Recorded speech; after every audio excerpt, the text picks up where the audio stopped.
Muy buenas noches, bienvenidos y bienvenidas a CNN Tiempo en este día martes. ¿Cómo sigue la semana? ¿Qué pasa con las temperaturas? Te lo voy a contar más adelante, pero para iniciar el capítulo de esta noche vamos a dar paso a la conversación, la entrevista, y tiene que ver con una proyección, pero más a largo plazo. ¿Qué debiésemos esperar de lo que resta de verano 2026? ¿Ya estamos en condiciones de proyectar el otoño o incluso el inicio del invierno? ¿Qué pasa con el fenómeno de la niña o el fenómeno del niño? ¿En qué etapa nos encontramos?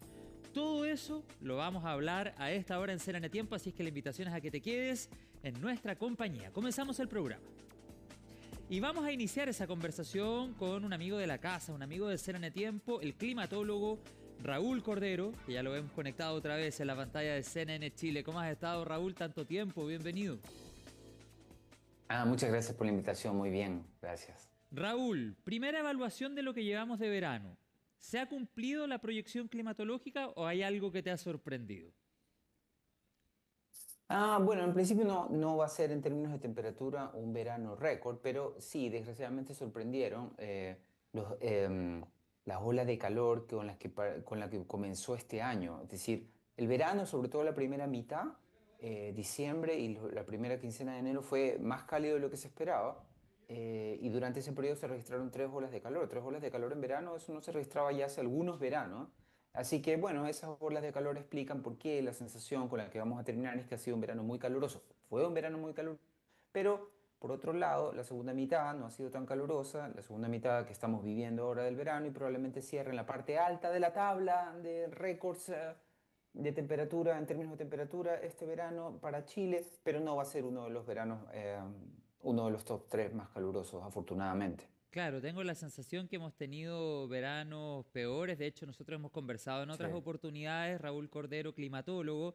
Recordamos que estamos conversando contigo a todos quienes se integran a la sintonía. Pero recuerdo que hemos conversado en años anteriores con temperaturas por sobre los 40, 41 grados. ¿Te acuerdas cuando sucedió en Temuco, región de la Sí. Araucanía, incluso en la región de Ñuble e incluso en el centro del país con temperaturas que en ciudades como Santiago o en algunas comunas veranos atrás superaron los 40 o los 41 grados? Ahora bien, Sí. Raúl, quisiera preguntarte, ¿hay algún factor climatológico que explique los vaivenes que hemos tenido? Porque si bien, claro, tú decías al inicio del verano, tuvimos olas de calor consecutivas. Eso está claro y Sí. lo vivimos y lo padecimos quienes no nos gustan las temperaturas tan altas, sobre todo en las noches que se volvieron muy calurosas. Pero ¿hay algún factor climatológico que explique los vaivenes? Porque también hemos tenido jornadas más frías y también Sí. semanas donde tuvimos precipitaciones incluso en zonas como el Sí. centro del país que generalmente en verano no reciben Ujú. lluvia.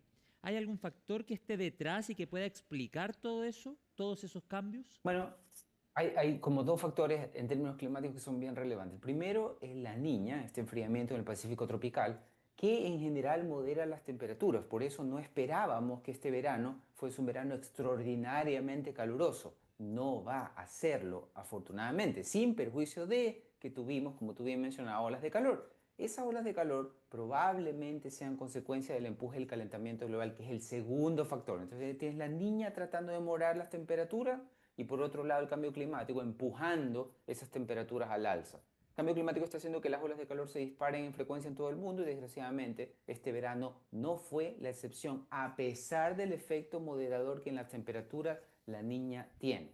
Luego tú mencionaste, por ejemplo, que tuvimos precipitaciones también en la zona Sí, central. Bueno, esas intensas. precipitaciones, lo interesante de este caso, sobre todo estas precipitaciones que causaron inundaciones repentinas en Maipú, por ejemplo, lo interesante de este caso es que probablemente también como consecuencia del calentamiento global, las precipitaciones de verano en la zona central del país vienen al alza desde hace varias décadas. Nosotros en general, quienes vivimos en la zona central, tenemos poca conciencia de eso porque nosotros asociamos el calentamiento global a la sequía, lo cual es verdad, pero en invierno. En verano el cambio climático nos está trayendo más precipitaciones, pero en general nunca ocurren en los valles, en general pasan desapercibidas. Ocurren en la cordillera, en la alta cordillera, y por eso es que a veces la sanitaria que abastece de agua el Gran Santiago tiene que cortarnos el agua por aumento en la turbidez del río Maipo. ¿Por qué aumenta la turbidez del río Maipo? Porque llovió en la cordillera, como llueve, no cae nieve en el verano, hace mucho calor, esa lluvia va a arrastrar sedimento al río y va a aumentar va a ser imposible que la sanitaria abastezca de agua a la capital. Entonces, en los últimos años, quienes siguen las noticias como tú tienen que haber escuchado eso, que aumentó la turbidez del río Maipo, Sí. tienen que cortar el agua. ¿Por qué pasa eso? Por esta alza en las precipitaciones de verano que ya viene ocurriendo desde hace varias décadas. Lo interesante de este verano, que es difícil de explicar, es por qué las precipitaciones, en vez de ser como usualmente son en la cordillera, precordillera o Ajá. alta cordillera, se dieron en los valles, ¿te fijas? Eso hace que este evento que acaba de pasar quede en la categoría de eventos que, como te digo, a veces se dan, pero son poco frecuentes. Vamos a ver si la frecuencia de este tipo de eventos de verano aumenta en el futuro. Vamos a ver, porque el cambio climático en ese tipo de eventos, igual que en las olas de calor, está jugando un rol. Claro, tú decías, ese elemento de la precipitación en el valle queda por analizar, pero en tu experiencia Sí. profesional, Raúl Cordero, ¿hay alguna idea o alguna explicación que a priori al menos le puedas adjudicar?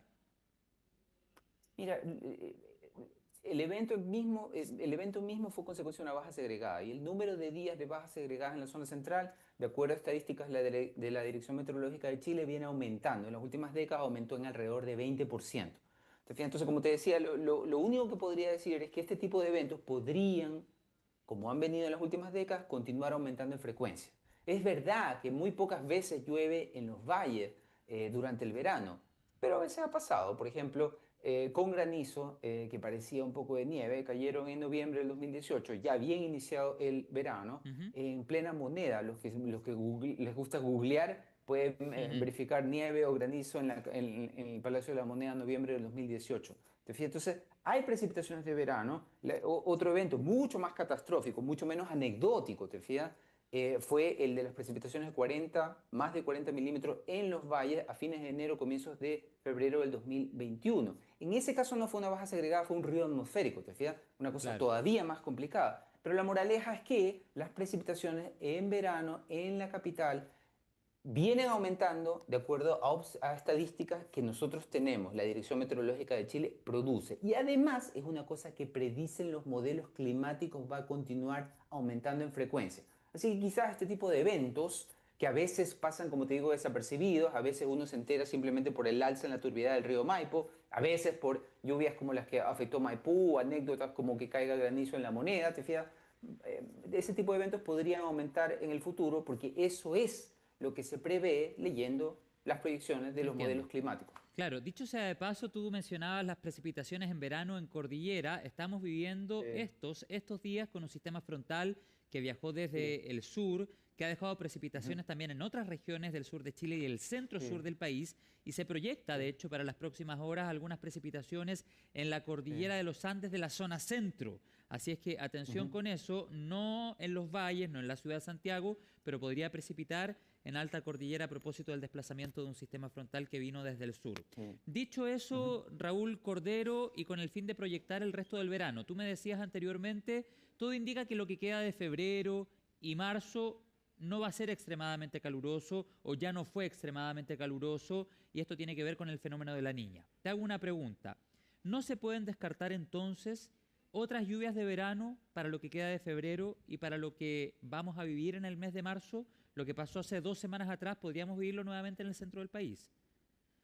Mira, bajas segregadas ocurren con una frecuencia mucho mayor de la que las personas, nosotros creemos. Ocurre una docena de bajas segregadas durante el año en la zona central. Así que no se puede descartar absolutamente nada. Pero es verdad que el evento de Maipú fue es una cosa que no habíamos visto, que sería también extraordinariamente raro que en lo que queda del verano pase exactamente lo Claro, mismo, ¿te fijas? claro. Pero sí es verdad que nunca, nunca jamás se puede descartar absolutamente nada, ¿te fijas? Ahora, Ya, viendo más sí, hacia el dale. futuro, tú sabes, conversábamos recién que la niña ha jugado un rol en este verano, ¿te fijas? Por ejemplo, como el verano, mira, otra métrica para saber si el verano fue realmente caluroso, ¿te fijas? Es fijarse en el número de hectáreas quemadas por los incendios forestales, ¿te fijas? Esa información está disponible para todos los que les interese en la página web de la CONAF.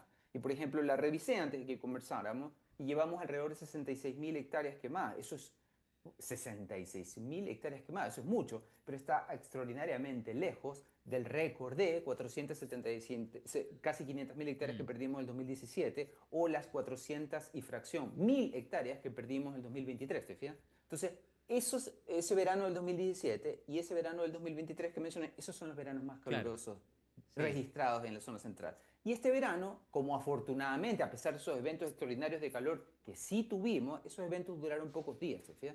Entonces, en esos pocos días se quemaron por día más de 10.000 hectáreas, pero afortunadamente fueron pocos días. En lo que va corrido de todo febrero se han quemado apenas 1.000 y tantas hectáreas, ¿se fija? Entonces vamos a cerrar probablemente, muy probablemente con menos de 100.000 hectáreas, afortunadamente esta temporada.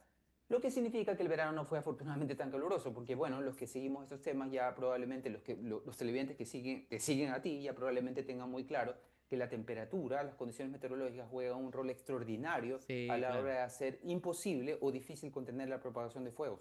Claro, y de hecho esta semana estamos con proyección, por ejemplo, en una ciudad como Santiago entre los 30, 31. Si bien es una temperatura alta, es bastante más moderada respecto a 36 o Exactamente, 35 que exactamente. semanas atrás o meses atrás tuvimos y años atrás era mucho más una constante.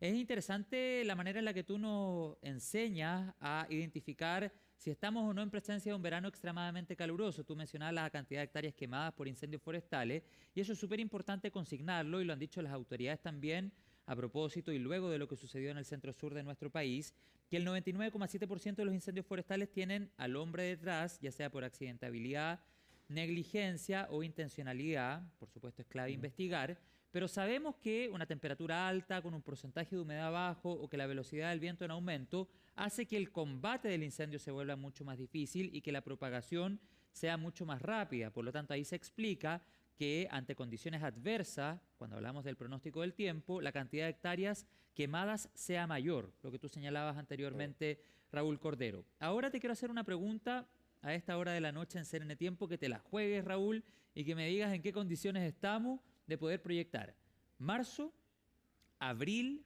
incluso el mes de mayo. Ya podemos mirar el otoño, cómo se nos viene y si el fenómeno de la niña va a seguir aquí o no. Bueno, algo se puede decir, no solamente de esos meses, sino de lo que viene más adelante, porque está ya en retirada la niña.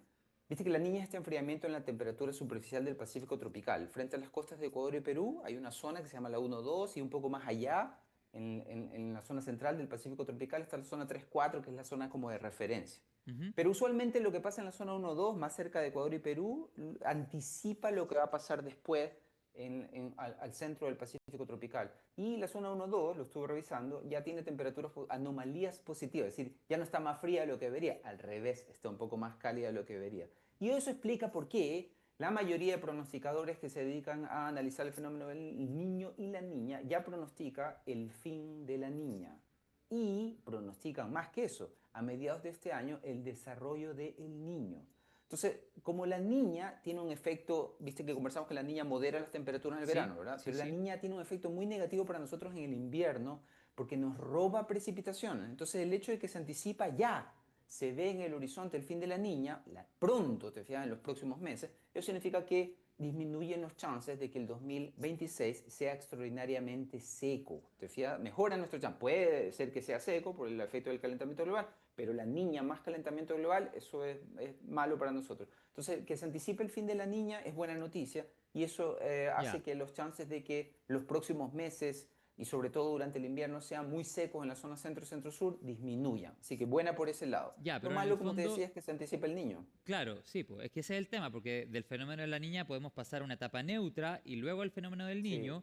Ojalá sí, que si llega el fenómeno del niño lo haga en los meses suficientes para generar precipitación, obviamente sin sí. causar daños ni inundaciones ni nada de eso. Bueno, pero para evitar eso también el llamado a la autoridad a fortalecer el trabajo preventivo, pero siempre pensando en que toda la precipitación que recibimos en los meses de otoño e invierno nos sirve como fuente de reserva para la primavera y para el verano siguiente. ¿Existe ya un Tal cual. estimativo, Raúl Cordero, de cuándo el fenómeno de la niña debiese tender a abandonar este lado del planeta? Estamos hablando, por ejemplo, abril y mayo, por ahí.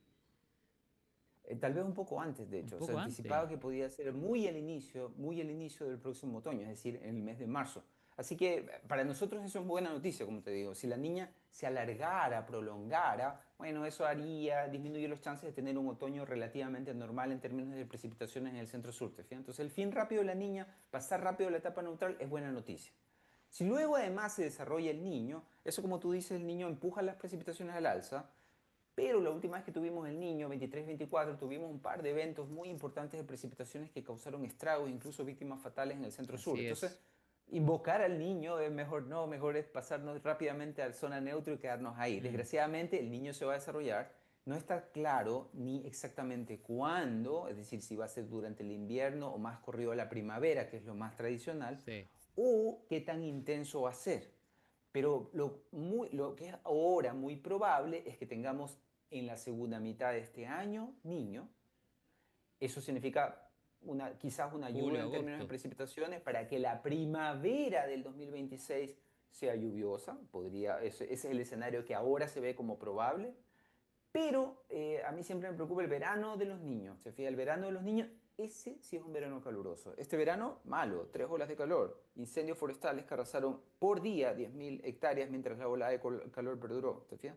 Pero Mm, si el próximo verano tenemos niño más calentamiento global, esos son temperaturas récord y esos son temporadas de incendios forestales muy activas. mira, Entonces, te fijas, sí, claro. sabiendo que el niño viene, hay que Ojo, prepararse para la próxima temporada de verano, bien, que Raúl podría Cordero. ser Sí. muy mala. Bien, te quiero agradecer la comunicación. Obviamente que nadie quiere que tengamos inundaciones que causen estrago en diferentes regiones del país, por supuesto que nadie quiere eso, pero si está esta proyección, si lo estamos conversando con tiempo, el llamado siempre es a fortalecer el trabajo preventivo desde la autoridad y también cada uno de nosotros limpiando, por supuesto, los techos de la casa, haciendo un montón de cosas para que nos pille lo mejor preparados. Raúl Cordero, climatólogo, gracias por la conversación y la proyección a esta Encantado. hora en CNN Tiempo. Que tengas una buena noche. Igual, nos vemos. Chao, Chao, chao. nos vemos. Muchas gracias. Bueno, y a esta hora nos vamos a ir a la pausa en CNN Tiempo. Ya estamos de vuelta con el programa.